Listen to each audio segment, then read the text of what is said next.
on va pas dire ça dépend, mais, mais c'est un peu ça quand même. Je veux dire, ça dépend. Bon, faut pas non plus avoir un discours facile de dire il y a quand même une formation des techniques, une formation de base. Par contre, ça peut être RH, ça peut être juridique, ça peut être... Il n'y a pas forcément le cursus RH et puis c'est tout. On a aussi des parcours, des gens qui ont fait des parcours, des formations initiales, basiques. On a des personnes aussi qui ont fait des alternances. Voilà. Alors, c'est vrai que ça, c'est toujours très intéressant parce que des formations qui complètent par une expérience professionnelle, ou des stages, voilà. Donc, en fait, oui, ça dépend, du profil un peu. Je crois qu'il n'y a pas de ligne, il n'y a pas de ligne directe en fait. Hein. C'est bien justement la difficulté, c'est que, alors, si vous intégrez, là, je vais parler de nos métiers du siège. Je ne vais pas parler du métier du réseau comme en direction départementale où on est plutôt sur de l'expérience professionnelle avant, hein, plutôt que sur. Moi, j'ai aucun diplôme RH, hein, donc, et tous mes collègues sont pareils. Mais par contre, si on veut intégrer des métiers du siège, c'est vrai que c'est mieux, si on veut intégrer une structure RH, d'avoir une formation initiale qui soit orientée RH. Maintenant, c'est votre personnalité qui fera la différence, ça c'est clair, y compris dans le recrutement et y compris dans l'évolution professionnelle. La personnalité, le diplôme, c'est un constat. Hein. Bien sûr, il prépare, il donne les formations de base. Mais au-delà, je pense que c'est la personnalité réellement qui va faire la différence. Et c'est tout ça fait que il faut se vendre, il faut vendre son projet et y réfléchir. Ce que disait Mme Chapelle, justement, il faut y réfléchir à un projet professionnel et se dire voilà où je veux aller et quels moyens je me donne. Les ressources humaines, ce n'est pas quelque chose qu'on va faire pour 2 ans. Généralement, on va rester sur des baux relativement longs parce qu'il y a beaucoup d'investissements de départ. Donc le renouvellement de population, il va être sans doute moins rapide que lorsqu'on est sur des activités agences comme nous. Donc de vous dire qu'il n'y a pas de débouchés, si, il y a des débouchés, il y a des possibilités en ressources humaines. Maintenant, il faut savoir que les structures RH ne sont pas généralement des structures très très importantes. On n'a pas des centaines de personnes en RH. Hein. Donc, je vous mentirais si je vous disais qu'il y a énormément de recrutement en RH. Je ne pense pas. Je parle de ce que je connais, il n'y a pas énormément de recrutement. Il y en a, c'est clair. Il y a des renouvellements de population parce qu'il y a des gens qui évoluent, et ce qu'on disait à l'instant, vers d'autres filières, hein, la finance, je sais pas, tout ce qui peut se présenter chez nous, donc qui sortent de la fonction RH et donc qui sont remplacés. Mais je dirais, il y a un turnover qui est moins important. On s'inscrit un peu plus dans la durée et ça s'explique très bien parce qu'il y a tellement de procédures, il y a tellement de connaissances, tellement de temps à passer pour bien comprendre comment ça fonctionne et essayer après de faire son travail du mieux possible, que déjà tout ça, ça demande du temps et qu'on ne peut pas le faire sur 2 ans, 3 ans. En termes de gestionnaire de paye, il y a peut-être deux façons d'aborder les choses. Il y a le gestionnaire de paye au sein d'un service RH.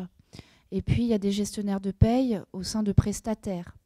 Donc, nous, par exemple, on a dans notre service RH quelqu'un qui va faire la paye de nos collaborateurs. Et puis, à côté, on a un service conseil aux employeurs dans lequel on retrouve des techniciens paye qui réalisent les payes pour nos adhérents. Voilà, donc je pense que dans les formations reconversion professionnelle, il faut peut-être avoir ces 2 aspects de recherche, puisque c'est le métier, la technique va être la même, sauf que dans un cas, on est en service interne, et puis dans l'autre cas, on est en service externe pour les adhérents. Bon, nous, on n'est pas, sur ce type de poste, on n'est quand même pas sur des recrutements master et licence n'est pas forcément requis. On peut recruter, mais on ne recrutera pas effectivement souvent à moins de bac+2. Alors pourquoi ? C'est aussi parce que ça s'est fortement complexifié, c'est-à-dire que ce qu'on appelait des tâches d'exécution qui étaient encore existantes, où il y avait beaucoup de saisies, parce que la paye, au départ, c'est rentrer des éléments, c'est saisir des éléments, les fameux éléments variables de paye. Tous ces aspects-là ont disparu avec l'informatisation, l'automatisation des process. Et donc aujourd'hui, ce qu'on demande, c'est d'être dans une fonction de contrôle, dans une fonction d'analyse, d'être en capacité de voir lorsque l'interface fonctionne, ne fonctionne pas, de pointer 3000 lignes de paye pour s'assurer qu'ils fonctionnent effectivement bien. Et donc on n'est plus sur les mêmes types de missions. C'est-à-dire qu'aujourd'hui, il n'y a plus d'exécution en paye et les missions d'analyse, de vérification, elles supposent des connaissances qui vont aller au-delà. Il faut savoir comment est-ce qu'on qualifie un accident du travail, en quoi l'AT va être différent dans ce qu'il produit comme effet sur une paye que la maladie ordinaire. Pourquoi est-ce qu'à partir de 90 jours, on a bien une réduction de salaire, etc. Donc je pense que ça explique effectivement qu'on ait monté en recrutement les exigences. Et puis au-delà de ça, parce qu'effectivement, il n'y a pas énormément de postes et que d'une manière générale, et là je sors de la branche strictement RH, il y a aussi énormément de candidats, ce qui amène sur beaucoup de champs à mettre effectivement des niveaux de départ qui soient un premier critère de sélection.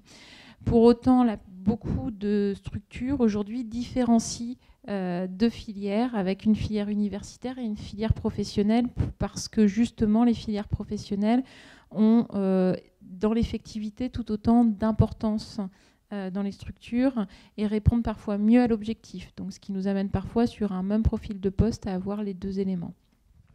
Pour nous également dans les collectivités, de la même manière que pour Madame Bidot à l'hôpital, on est les fonctions effectivement de paye se sont vraiment complexifiées et on demande aux agents qui sont recrutés.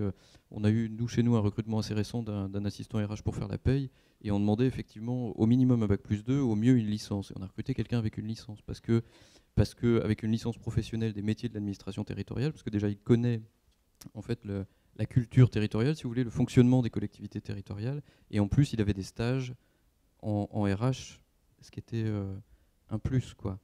Mais au-delà de la paye, effectivement, maintenant, il n'y a plus que la paye, que la saisie des données. Il y a toutes les démarches connexes auprès des assurances, puisqu'on ne dépend pas de la sécurité sociale, on dépend d'assureurs privés. Donc il y a toutes les démarches à faire, la connaissance de la protection sociale, si on veut, applicable aux agents territoriaux. Donc tout ce que décrivait à l'instant Madame Bidot, le traitement des différents congés maladie, qui n'est pas tout à fait le même que dans le privé. Donc c'est pour ça, en fait, que le niveau s'élève. Et je crois aussi, pour ce qui concerne la fonction publique territoriale, donc dans la territoriale, ce sont les élus, les maires, les présidents de conseils généraux régionaux, etc., qui sont les patrons.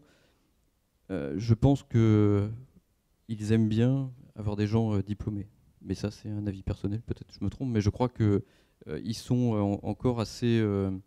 c'est difficile parfois de recruter quelqu'un qui a une très bonne expérience et pas forcément un bagage universitaire ou autre très éloquent, on va dire.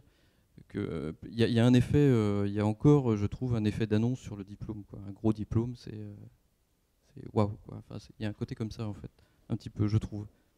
Encore, ça tend à changer, mais malgré tout, pour l'instant, ça demeure encore un petit peu comme ça.